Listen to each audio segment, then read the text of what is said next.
Et bonjour à tous, mon nom est François Letarte. Bienvenue sur ma chaîne JDR d'écran, chaîne consacrée aux jeux de rôle sur table. Alors, une vie de rôliste et je vais faire une réponse à coup critique d'une question de samedi. Je pense que c'était là 2 semaines. Dans le cadre d'une série sur l'Halloween, là, plus ou moins, là, mais en tout cas, c'est inspiré d'eux. Fait que, dans le fond, un antagoniste menaçant. C'est un ennemi menaçant. Écoute, j'en ai eu quelques-uns. Je peux vous en parler de 2 qui sont couramment en cours. Je suis très mauvaise phrase. Mais c'est ça, il y en a 2 dans mes parties. Dans ma partie parascolaire, j'ai un certain Mesli qui est une liche. Okay? En quoi qui est menaçant pour l'instant, c'est plus par rapport à son influence. Il n'y a personne qui l'a rencontré présentement. Il n'y a aucun des personnages. Tu sais, c'est un boss, clairement, qui fait du trouble. Fait que, tu sais ça, il essaie de manipuler. Il y a une prison très étrange au milieu d'une mer. Une prison dont on ne peut pas se sauver.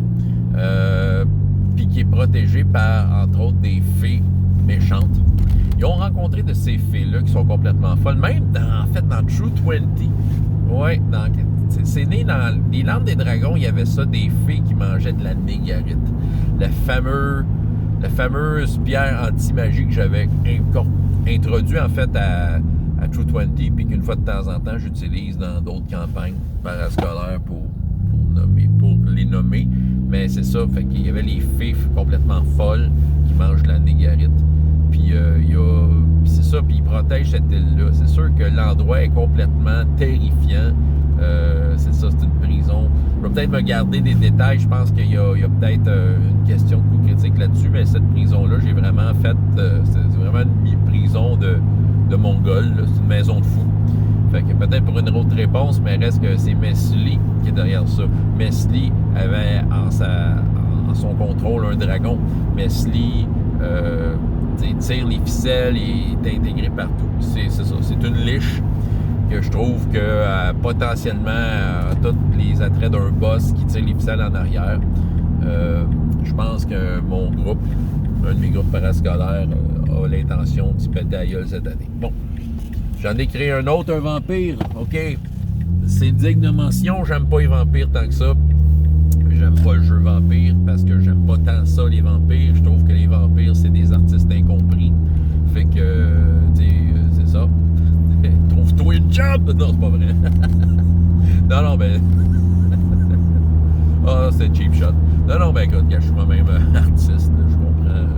Mais incompris, bon, c'est ça, il fait de la poésie de triste. C'est des pénombres goyettes. Mais ça, OK. Je le sais que, tu sais, c'est moi, je suis le problème. C'est pas les vampires le problème, c'est moi le problème. J'ai décidé d'en introduire un dans ma game de Donjons & Dragons 5e édition, et oui, la dernière de ce nom dans mon cas, avec mon fils et ses petits amis. Il y avait l'épée de la princesse vampire. Je trouvais que le potentiel d'utiliser les vampires là, c'était bien. Et là aussi, c'est un boss.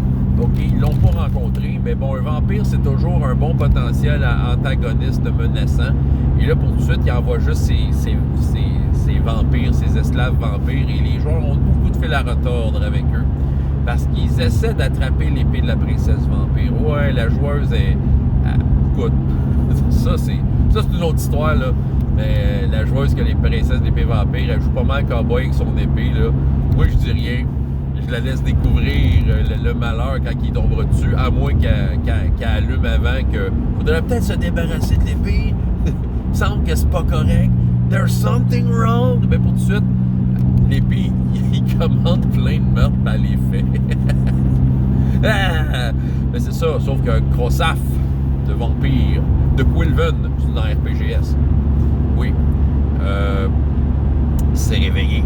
Oui, il a senti la présence de l'épée. Et il veut la prendre pour finir le travail qu'il devait faire avec cette épée. C'est lui qui a commandé il y a de cela très très longtemps l'épée de la princesse vampire. Mais avant, ça s'appelait pas l'épée de la princesse vampire, c'était juste l'épée vampire. Et Krosaf voulait avoir cette épée-là dans les mains pour régner. Parce qu'il disait juste être vampire tout seul dans son château, c'est pas assez. Il faut que je sois un conquérant. Fait que là, avec cette épée-là, il voulait faire des génocides. Oh, et c'est un méchant de même. C'est ça. Sauf qu'il y a une princesse vampire. que j'avais oublié le nom, mais hier, ils l'ont appelé Vanessa. Fait que c'est princesse Vanessa, qui est devenue un vampire avec l'épée. Puis en tout cas, il y a un paladin qui l'a mis dans une crypte, l'a enfermé là, puis voilà. Et les personnages, là, quelques séances, ont trouvé l'épée de la princesse vampire. Ce qui donne tout son sens à plein d'intrigues qu'ils ont depuis le début. C'est ça. Mais l'affaire est que les personnages, c'est ça qui est drôle. L'antagoniste menaçant, je pourrais dire, c'est Crossaf le vampire. Mais non, finalement, je pense que c'est l'épée qu'elle a timée. C'est super intéressant. Ils se mettent dans la merde jusqu'au cou. Puis c'est drôle parce que hier, là, tu sais, ça va être le sujet d'un village de drôle jeunesse, là, mais hier, justement, un des joueurs dit, c'est quoi notre but, là, présentement? Moi, je leur dis rien. Je pense qu'ils peuvent très bien choisir par eux-mêmes. Ouais, cette épée-là, il y a un problème avec, il faudrait s'en débarrasser. Et non, fait que, il faut juste suivre la personne qui fait des meurtres gratuits puis essayer de... C'est sûr. Fait que oui, vous avez un but, vous avez un but, je vous l'ai pas dit, mais vous écoutez ce que l'épée vous dit, mais vous pouvez changer ça. Voilà, c'est menaçant, n'est-ce pas, hein? C'est quand les joueurs écoutent le mal. Puis bon, peut-être un antagoniste menaçant que j'ai utilisé dans le passé, dans All for One Régime Diabolique, j'avais créé. Ben, il y a 2 antagonistes dont je suis relativement fier. J'avais mis un Wendigo à un moment donné. Fait que le Wendigo, ça a été comme un monstre de la semaine. Il a été tué rapidement. C'est juste que c'est un antagoniste qui était vraiment pas facile à battre. Il était caché dans un jardin de Paris. Il s'était réfugié là pour manger des gens. Puis il avait pris mon personnage en otage. Mais les autres personnages, les autres mousquetaires, hein, Jean-Marie, Martin et Philippe, essayaient de se battre contre, mais il n'y a rien qui faisait. Tout ce qu'il y avait qui a réussi à faire de quoi, c'était le crucifix de Martin qui était en argent. Fait qu'ils ont bâché la créature à coups de crucifix et de stratégie pour eux-mêmes pas être infectés par le malheur que cette créature-là aurait pu leur injecter. Ouais. Et All for One, j'avais fait la cousine de Martin, Dorothea Martel, puis qu'elle, son pouvoir était ultra riche, puis c'était une sorcière, riche. Fait que elle avait plein de ressources pour pouvoir amener à bien ses plans. Oui.